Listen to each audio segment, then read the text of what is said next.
Hello everyone, welcome to जनित IAS. आज 14 सितंबर है। आज का दिन हिंदी दिवस के रूप में मनाया जाता है।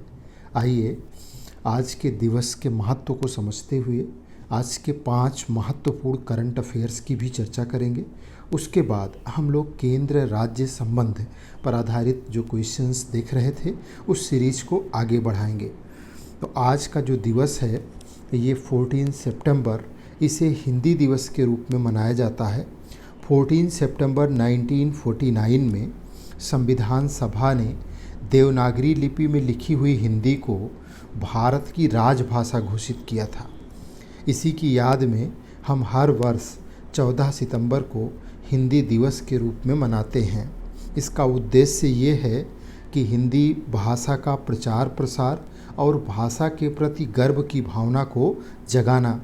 और ये जो निर्णय लिया गया था संविधान सभा के द्वारा, वो संविधान के आर्टिकल 343 में लिखा गया है। अगर बात करें हिंदी दिवस की तो ये भाषाई एकता का प्रतीक है। हिंदी दिवस केवल भाषा नहीं, ये बल्कि सांस्कृतिक एकता का प्रतीक है। भारत के स्वतंत्रता संग्राम में हिंदी का बहुत बड़ा योगदान था।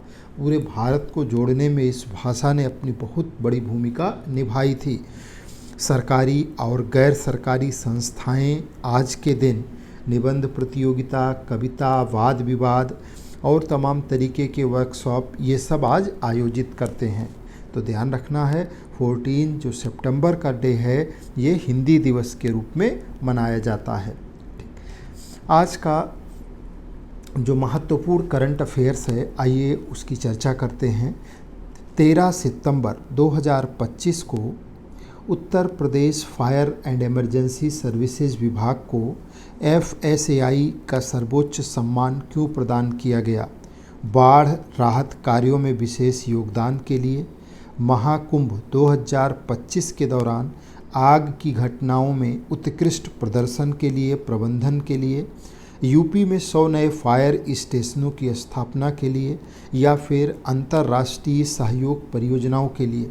आपका आंसर है महाकुंभ 2025 के दौरान जो आग की घटना हुई थी उसमें उत्कृष्ट प्रबंधन के लिए fire and security association of India के द्वारा यूपी फायर और इमरजेंसी सर्विसेज को bravery and super hero of fire services award से सम्मानित किया गया। महाकुंभ 2025 के दौरान 66.5 करोड़ तीर्थयात्रियों की मौजूदगी में 185 आग घटनाओं पर तत्परता से कार्यवाही की गई, जिसमें 24 बड़ी घटनाएं थीं। विभाग ने 16.5 करोड़ रुपए की संपत्ति बचाई और किसी भी जान का नुकसान नहीं होने दिया था। इसी कारण से उसे ये सम्मान दिया गया है कल की डेट पे। नेक्स्ट क्वेश्चन है 13 सितंबर 2025 को किस नए रेल मार्ग को से मिजोरम की राजधानी आइजॉल पहली बार देश के रेल नेटवर्क से जुड़ी? इम्पॉर्टेंट करंट अफेयर है। तो ये सिलचर आइजॉल लाइन है, बैराबी सैरांग रेलवे लाइन है, गुवाहाटी आइजॉल कॉरिडोर है, या फिर Aizawl Dhaka international link. Answer है बैराबी सैरांग रेलवे लाइन। प्रधानमंत्री मोदी ने मिजोरम में बैराबी सैरांग रेल मार्ग का उद्घाटन किया। 51 किलोमीटर लंबा ये ट्रैक दुर्गम भूगोल से होकर के गुजरता है और पुलों सुरंगों से युक्त है। इससे आइजॉल पहली बार सीधे राष्ट्रीय रेल नेटवर्क से जुड़ा है और ये बहुत बड़ी बात है। ये नॉर्थ ईस्ट की कनेक्टिविटी और आर्थिक विकास के लिए एक मील का पत्थर है। तो ध्यान रखिएगा बैराबी सैरांग रेलवे लाइन, इसने मिजोरम की राजधानी आइजॉल को पहली बार रेल के नेटवर्क से जोड़ा है। नेक्स्ट क्वेश्चन है 13 सितंबर 2025 को भारत और मॉरिशस के बीच हुए समझौते में क्या प्रमुख निर्णय लिया गया? रक्षा सहयोग पर नई संधि बनी। दोनों देशों ने व्यापार अपनी अपनी राष्ट्रीय मुद्राओं में करने पर सहमति जताई। समुद्री सीमा विवाद सुलझाने पर करार हुआ है या फिर शिक्षा क्षेत्र में संयुक्त विश्वविद्यालय की स्थापना की बात हुई है?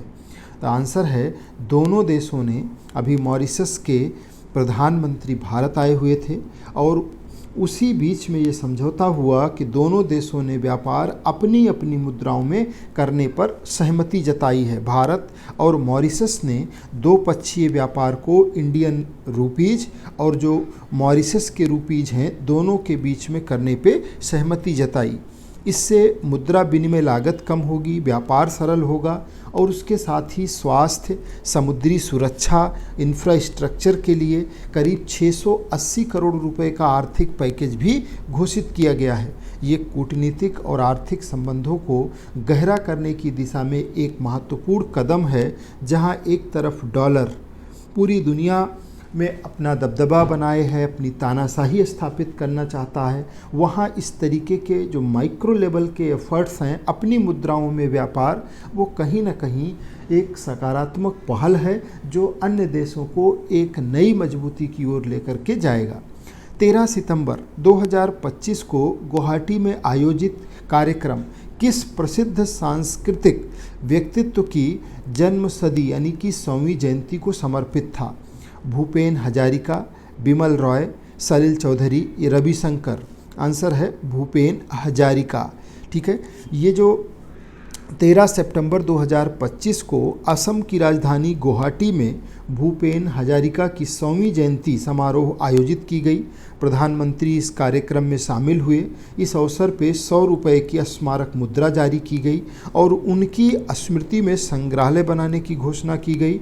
भूपेन हजारिका ये थे कौन? तो प्रसिद्ध गायक, कवि और सामाजिक चेतना के प्रतीक थे। इनकी 100वीं जयंती के अवसर पर ये सांस्कृतिक एक कार्यक्रम उनको समर्पित करके संपन्न किया गया। 13 सितंबर 2025 को आयोजित राष्ट्रीय लोक अदालत, इसका प्रमुख उद्देश्य क्या था? तो अभी 13 सितंबर 2025 को पूरे भारत में के सभी जिलों में राष्ट्रीय लोक अदालत का गठन किया गया और इसका राष्ट्रीय लोक अदालतें लगाई गईं और इसके द्वारा सभी लंबित आपराधिक मामलों का निपटारा किया गया। ट्रैफिक चालान और छोटे मोटे उल्लंघनों का शीघ्र निपटान या भूमि विवाद का निपटारा या चुनावी सुधारों पर सुनवाई। तो आंसर है इसमें टैरिफ चालान, ठीक है, ट्रैफिक चालान और उसके अलावा छोटे मोटे जो उल्लंघन हैं उनका शीघ्र निपटान इसके द्वारा किया गया। 13 सितंबर 2025 को देश भर में लोक अदालत आयोजित की गई, जिसमें ट्रैफिक नियम उल्लंघन जैसे कि हेलमेट ना पहनना, सीट बेल्ट ना लगाना, है ना, पॉल्यूशन का ना होना सर्टिफिकेट का, आदि मामलों का निपटारा किया गया। गंभीर अपराध जैसे कि नशे में ड्राइविंग, दुर्घटना से मौत वाले केस इसमें शामिल नहीं होते हैं।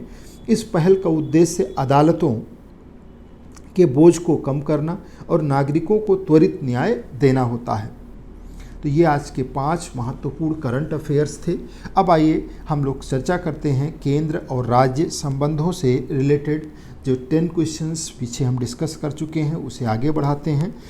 ये प्रीवियस ईयर क्वेश्चंस हैं। केंद्र और राज्य, संविधान के अनुसार केंद्र और राज्यों के बीच करों के बंटवारे की सिफारिश कौन करता है? राष्ट्रपति, योजना आयोग, वित्त आयोग या फिर संसद? आंसर क्या होगा इसमें? वित्त आयोग के द्वारा ये चर्चा की जाती है।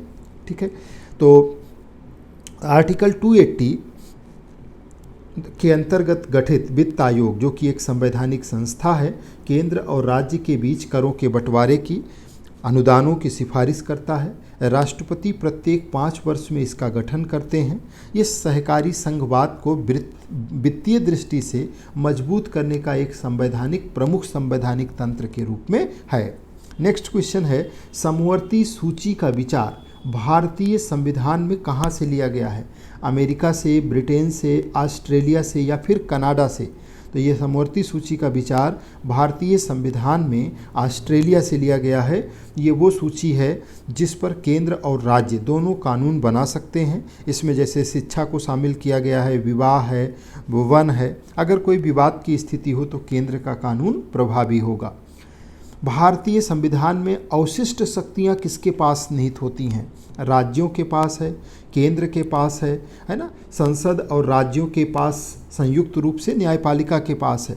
तो अवशिष्ट शक्तियाँ भारत में केंद्र के पास निहित हैं। अमेरिका में अवशिष्ट शक्तियाँ राज्यों के पास हैं। अनुच्छेद 248 के अनुसार, ये ध्यान रखिएगा, आर्टिकल नंबर 248, इसके अनुसार भारतीय संविधान में अवशिष्ट शक्तियां संसद के पास निहित हैं। अर्थात यह है क्या, जो विषय तीनों सूचियों में नहीं आते हैं उन पर, संघ सूची, राज्य सूची और समवर्ती सूची, उन पर केवल संसद कानून बना सकती है। ये भारत के संघीय ढांचे में केंद्र को अधिक शक्तिशाली बनाता है। नेक्स्ट क्वेश्चन है, राष्ट्रपति शासन लगाए जाने के लिए राज्यपाल किस अनुच्छेद की रिपोर्ट भेजते हैं? आर्टिकल 355, 356, 360 या 352? आंसर क्या होगा? आर्टिकल 356। यही है राष्ट्रपति शासन लगाए जाने का आर्टिकल, यानी कि आर्टिकल 356 के अंतर्गत राज्यपाल ये रिपोर्ट राष्ट्रपति को भेज सकते हैं कि राज्य में संवैधानिक तंत्र विफल हो गया है। ऐसी स्थिति में राष्ट्रपति शासन लगाया जा सकता है। यद्यपि इसका प्रयोग कई बार विवादास्पद रहा और सुप्रीम कोर्ट ने एसआर बॉम्बई केस 1994 में इसे न्यायिक समीक्षा के अधीन मान लिया है। नीति आयोग का गठन कब किया गया? 2014, 15, 16 और 17। ठीक है, 2018 में ये प्रश्न पूछा गया था। आंसर क्या है इसका? 2015 में, 1 जनवरी 2015 में योजना आयोग के स्थान पे इसका गठन किया गया।